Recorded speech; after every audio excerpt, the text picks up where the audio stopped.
Hello everyone, সকলে কেমন আছেন? প্রতিদিনের মতন আবার একটা নতুন ব্লগ নিয়ে কিন্তু আমি হাজির হয়ে গেছি।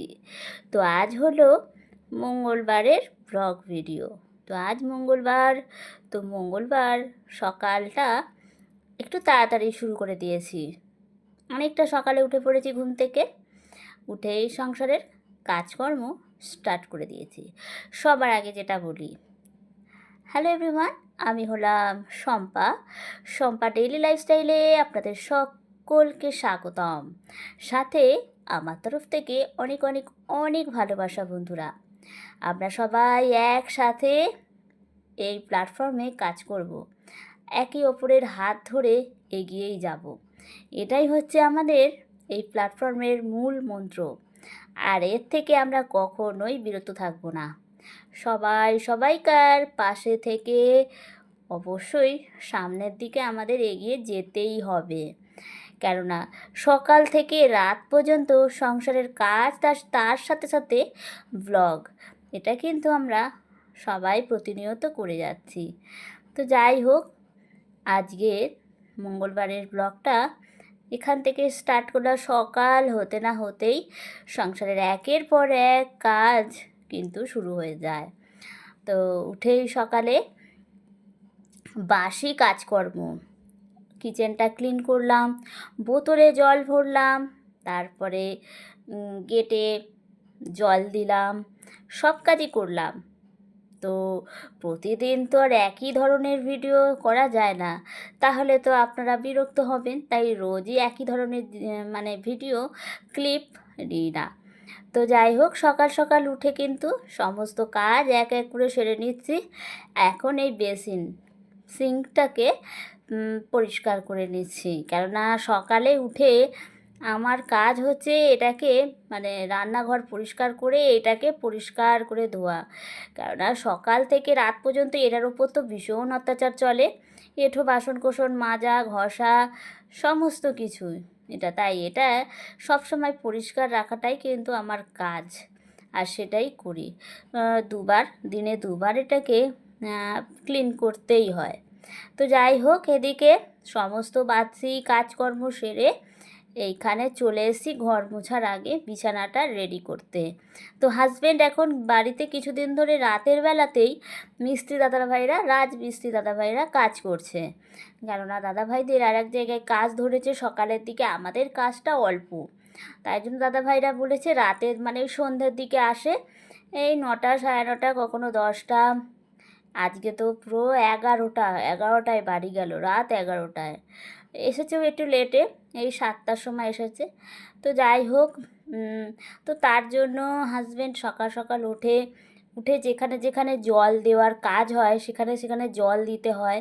তো সকাল সকাল উঠে পড়ছে বলে আমারও এই সুযোগে সকাল সকাল মানে বাসি কাজ সারতে সারতেই বিছানাটাও গোছানো হয়ে যায়।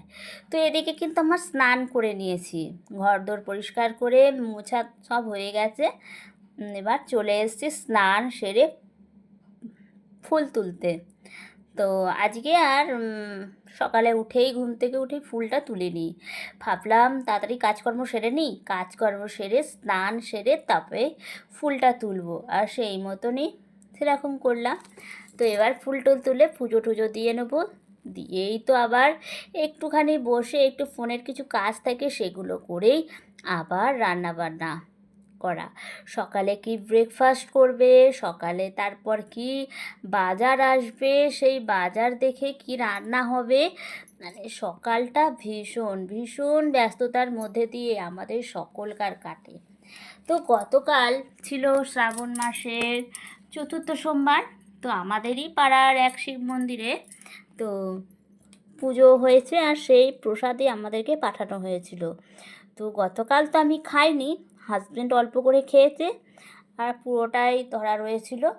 আর যেহেতু কাল ফল মিষ্টি সাবু খেয়েই ছিলাম, তো অন্য ভোগ খাই না পুজো দিয়ে।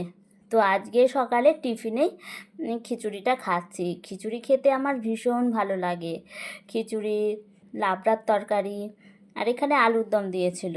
তো বেশ সুন্দর হয়েছে। ভোগের খিচুড়ি সে তুমি যেমনই রান্না করো, টেস্ট কিন্তু সেই হবে অমৃত। তো আমার ভীষণ ভালো লাগে। বাড়িতে যখন এমনি খিচুড়ি করি এত খেতে ভালো লাগে না, কিন্তু ওই যে ভোগের খিচুড়ি মানে পেলেই যেন আমার মানে কি বলবো, যেমন সেন্ট বেরোয় তেমনই খেতে অমৃত, খুব ভালো লাগে। তো আজকে এই খিচুড়ি দিয়ে আমি ব্রেকফাস্টটা সারলাম। আর হাজব্যান্ড আমার খিচুড়ি অল্প একটু খেয়েছে, খেয়ে একটু কচুরি এনেছিল আমার শাশুড়ি মায়ের জন্য, আর ওরা দুজনে মিলে কিছু কচুরি খেয়েছে, আর আমি এটাই খেলাম। তো আজকে দেখুন বন্ধুরা, প্রতিদিন তো রান্না করি, আজকে এই আমাদের গাছের কুমড়ো ফুল তুলেছে, পাশের বাড়ির বৌদিকে দেবে। তো দেখুন কত ফুল হয়েছে, এখনও গাছে কিন্তু অনেক ফুল রয়েছে। মানে এই সত্যি করে বাজার থেকে কিনে আনলে এত খাওয়া হয় না, কিন্তু এবছর বাড়িতে কুমড়ো দেখুন, এখানে কুমড়োও কিন্তু গাছে হয়েছে, আর বেশ বড় সাইজও হয়েছে। এখানে অনেক কুমড়ো হয়েছে, প্রায় 8-10টার মতন কুমড়ো কিন্তু গাছে হয়েছে। আর এটা কিন্তু ভীষণ মানে যে এই গাছ লাগিয়েছে, এই যে এখানে আরেকটা কুমড়ো, ওখানে আগের এটা দেখালাম আর এটা দুটো কিন্তু আলাদা, আর বড় বড় সাইজে রয়েছে, এখানেও রয়েছে, আমি ঠিক দেখাতে পারলাম না, মানে আমার চোখে ধরা পড়ছে না ক্যামেরাতে। ভালো করে দেখালে হয়তো আমি দেখাতে পারতাম, কিন্তু দেখাতে পারলাম না। এখানে অনেকগুলো কুমড়ো রয়েছে। ওই যে বললাম যে হাতে করে লাগায় না তার বেশি আনন্দ হয়। তো আমার হাজব্যান্ড এটা নিজের হাতে লাগিয়েছে। তো প্রথমের দিকে ভেবেছিলাম হয়তো ফল ফুল কিছুই হবে না, কিন্তু তার পরপর দেখলাম যে না, গাছে ভর্তি ফুল আর ফল দুটোই কিন্তু অনেক হয়েছে। তো ভালো, খুব ভালো লাগলো। আর বাড়ির কোনো জিনিস হলে গাছে সত্যি মনটা খুব ভালো লাগে। তো আজকে হাজব্যান্ড বাজারে গিয়েছিল, তো বাজার থেকে নিয়ে এসেছে ইলিশ মাছ, আর ঘরে তো বেগুন ছিলই। তো আজকে ইলিশ মাছ এনে তো ভাবলাম, জিজ্ঞেস করলাম যে ইলিশ ভাপা করব না ঝোল করব। বললো না, ভাপার দরকার নেই, বেগুন দিয়ে ঝোল করতে। আর সেটাই করেছি। ইলিশ মাছ এই একটু হালকা মশলা দিয়ে আর বেগুন দিয়ে ঝোল করেছি, একটু কাঁচা লঙ্কা দিই, মানে কাঁচা লঙ্কা দিলে না আমার বেশ ফ্লেভারটা বেশ ভালো লাগে, তার জন্য আমার জন্যই বিশেষ করে কাঁচা লঙ্কাটা দিই। ভাত দিয়ে মেখে কাঁচা লঙ্কা খেতে ভীষণ ভালো লাগে। আর আজকালকার লঙ্কায় তো সেরকম ঝাল হয়ও না, ওই একটা ফ্লেভার বেরোয় কাঁচা লঙ্কা, ওটা আমার ভীষণ ভালো লাগে, ডালে বলুন ঝোলে বলুন ভালো লাগে। আর ঘরে ফ্রিজে ছিল একটু পেঁপে, তো ভাবলাম তো পেঁপের একটু ঘন্ট করি। তো সকালেই ছোলাটা ভিজিয়ে রেখেছি, আর এই পেঁপের ঘন্ট করছি কালো জিরে ফোড়ন দিয়ে, শুকনো লঙ্কা তেজপাতা ফোড়ন দিয়ে, হালকা একটুখানি মশলা আর নুন হলুদ মিষ্টি দিয়েই পেঁপের ঘন্টটা করেছি, আর ওপরে একটু গরম মশলা আর ঘি ছড়িয়ে দিয়েছি। পেঁপের ঘন্টটা খেতে কিন্তু ভীষণ দারুণ দারুণ হয়েছে। তো চলুন বন্ধুরা, রান্নাবান্না তো কমপ্লিট, এবার আপনাদের সাথে আমার আজকে কী কী রান্না করলাম তার ফাইনাল লুকটা একটু শেয়ার করি। এই যে পেঁপের ঘন্ট ছোলা দিয়ে, এটা কিন্তু আমি প্রথমবার করলাম, আর খেয়ে দেখলাম কিন্তু আমি পেঁপে একদম খাই না, কিন্তু এইভাবে করেছি, পেঁপের ঘন্টটা খেতে কিন্তু ভীষণ সুস্বাদু হয়েছে। আর এই যে ডিমের ঝোল করেছি, এটা ও বেলার তরকারি করে রেখে দিয়েছি, আলু দিয়ে ডিমের একটু মাখা মাখা করে, বেশি মাখাও না ঝোলও না, এটা রাতে রুটি দিয়ে খাওয়া হবে। আর এবেলার জন্য করেছি এই যে দেখালাম ইলিশ মাছের ঝোল। তো চলুন এবার ইলিশ মাছের ঝোলটা, আর তার সাথে ইলিশ মাছের তেল, এই যে দেখুন কালারটা কি এসেছে বন্ধুরা, একবার দেখুন ইলিশ মাছ বেগুন দিয়ে ইলিশ মাছের ঝোলের কালারটা দেখেই বোঝা যাচ্ছে এটা কতটা টেস্টি হয়েছে। আর একটুখানি মাছের তেল রেখে দিয়েছি, কাঁচা লঙ্কা দিয়ে ভেজে, এটা খেতে কিন্তু গরম ভাতে ভীষণ দারুণ লাগে। তো আজকে মোটামুটি এটাই আমার সিম্পল মেনু, আর সাথে তো প্রতিদিনের মতন গরম ভাত, এটা তো থাকবেই। তো এটাই আজকের সিম্পল মেনু। তো এবার দেখা যাক হাজব্যান্ড কখন আসে, আসলে দুজনে মিলে খাওয়া দাওয়াটা করে নেব।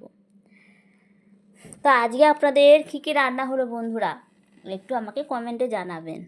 তো এদিকে হাজব্যান্ড চলে এসছে, খাওয়া দাওয়া করতে, আর ওকে দিয়ে দিয়েছি ইলিশ মাছের তেল দিয়ে খেয়ে। এবার ওকে পেঁপের ঘন্টটা দিয়েছি, বলছে দারুণ হয়েছে পেঁপের ঘন্টটা। ছোলা দিয়ে বললো একটু চিংড়ি মাছ দিয়ে করলে ভালো হতো।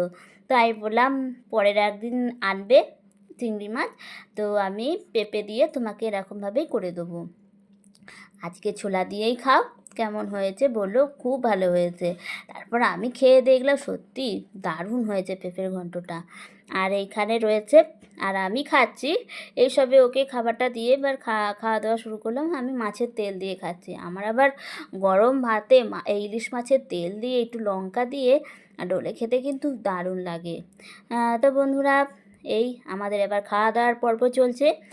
খাওয়া দাওয়া করে নিয়ে বাসন কোসন মাজলে মোটামুটি আজকের কাজকর্ম, দুপুরের কাজকর্ম কমপ্লিট। রাতে রয়েছে রুটি, আর সন্ধে তো দিতেই হবে, আর চা, ব্যাস এইটুকুই রাতের কাজ। সন্ধ্যাবেলা থেকে রাতের কাজ মোটামুটি আজকের সমস্ত তাড়াহুড়ো এই দুপুর পর্যন্তই থাকে। খাওয়া দাওয়ার পর বাসন কোসন মাজা, ব্যাস, আর সেরকম অত তাড়াহুড়ো থাকে না। তো বন্ধুরা, আজকের ভিডিওটা আপনাদের কেমন লাগলো অবশ্যই কিন্তু কমেন্ট করে জানাবেন। আর ভালো লাগলে আমার ভিডিওগুলো অবশ্যই আপনারা দেখবেন। সবাই ভালো থাকবেন, সুস্থ থাকবেন। নেক্সট ভিডিওতে আবার দেখা হয়ে যাবে। সকলকে টাটা।